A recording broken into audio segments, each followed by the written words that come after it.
It's not just politicians on the ballot next Tuesday. In some states, there are referendums for new legislation.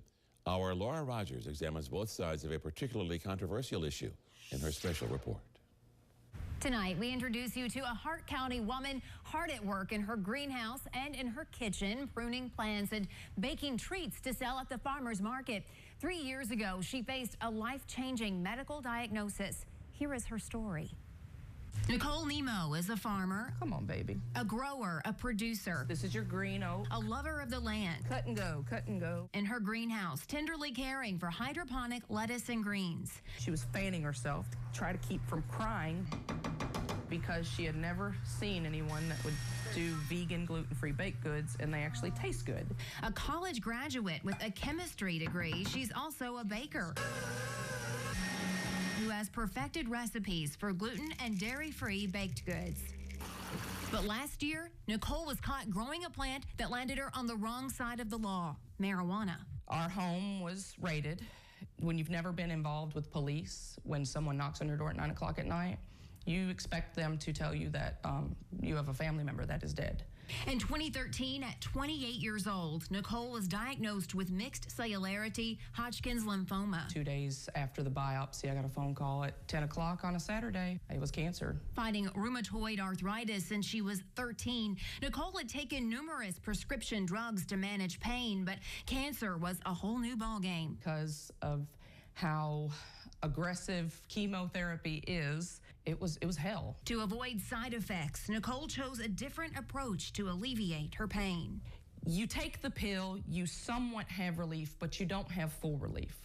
With cannabis, I was able to get full relief. After authorities were tipped off to Nicole's marijuana grow, my husband started growing it in order to avoid going to drug dealers' homes. She and her husband spent 22 hours in jail, 9 days of home incarceration, and were slapped with a $10,000 fine. I was actually functioning at the best I had had in my entire adult life while using cannabis. We weren't hurting anybody. We were just the kings of our own castle, and people came in and told us we couldn't be. It is stories like Nicole's that have helped foster and shape the conversation about decriminalizing medicinal marijuana, now legal in 25 states.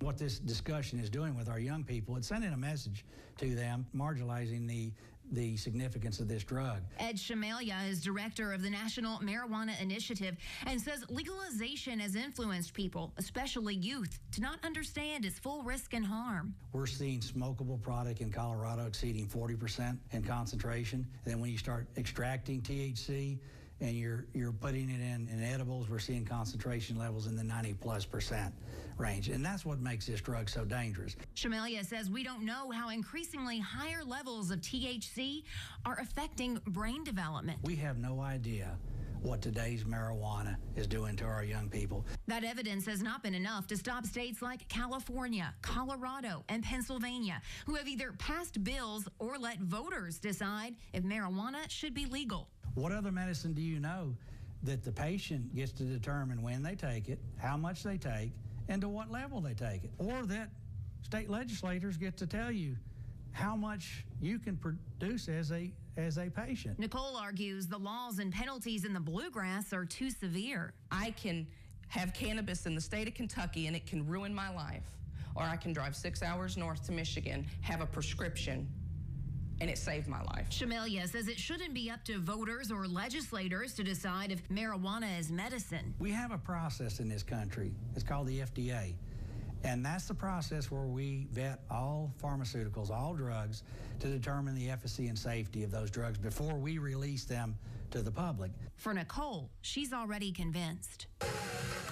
I hope that myself and others can have the medicine they deserve, that they know works for them, without fear of prosecution, just so that they can have a better quality of life.